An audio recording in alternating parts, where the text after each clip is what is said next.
Welcome back. What is this, MMA calculator? I think it did Attic MMA. Oh, MMA Attic.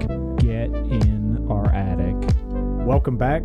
Today we have the results for UFC Vegas 90 and a couple of corrections from our prediction video on Friday. Starting off, we showed our units risked at 9.54, while we only actually risked 7.54 units. Also, our potential return did not include the return of our original wagers and should have showed a total of 20.54 units. All right, with that out of the way, let's have a look at which of our bets actually cashed. 5 out of our 7 tickets were winners, with Nora Cornell covering most of our risk very early in the night. She returned 3.8 units, leaving less than half of our total wager to cover with 6 fights left to go. The rest of the prelims also went our way, which is starting to look like a trend. By the start of the main card, we had not only overcome our risk, but also exceeded our average EV for the night. Thankfully, the prelims paid as well as they did because the main card was not as favorable. Bahamondes looked great with an early knockout that crushed one of our highest EV plays of the night. We then had to sweat it out while the incompetent judges flipped a coin again. Luckily, the judges were watching the same fight we were, and we got paid on the Damon Jackson win. Finally, we watched a banger main event.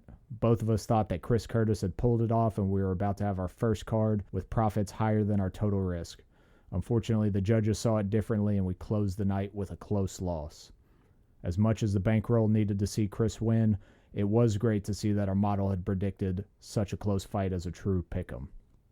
Let's get into the stats for this card. First, let's take a look at the fighters the model predicted to win.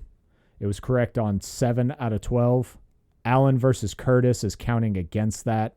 It was showing a 50-50, so we did not count that as a correct prediction. Without Allen versus Curtis, we're at 7 of 11, which is a strong showing for our model.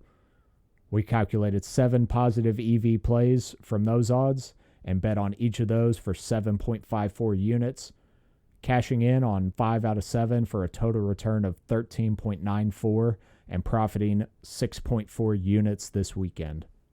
This week boosted all of our all-time numbers, bringing correct predictions to 22 of 38, nearing 58% efficiency. We brought our winning bets back above 50% to 11 of 21, and with that came a big boost in total units won, closing out at 6.78. This week we introduced our EV calculations, and we decided to include some data for that as well. As mentioned before, we found 7 positive EV opportunities this week and took them all. Both the favorites and 3 out of 5 underdogs paid. Our average EV for the card came out to 0.324, and reality massively outperformed that, paying nearly 85 cents in profit for every dollar risked. We also added the numbers for the last 2 weeks to see where we stand as a whole. With a total of 21 tickets, the favorites have only lost once, and the underdogs, while only going 6 out of 15, have likely still provided a higher total return. The average EV of our wagers to date is 0.339, and even with a massive win this weekend, we are still trailing that by nearly 4%, profiting just over 30 cents for every dollar wagered. We are quite happy with the results we're getting so far, although we do recognize that this is too early to gauge our long-term success. If you'd like to see how well this model holds up, hit that subscribe button. If there are any other data you'd like us to include, leave a comment below. We will be back this Friday after weigh-ins with predictions for UFC 300. So keep an eye on the channel if you'd like to turn a profit on the biggest fight card of the year.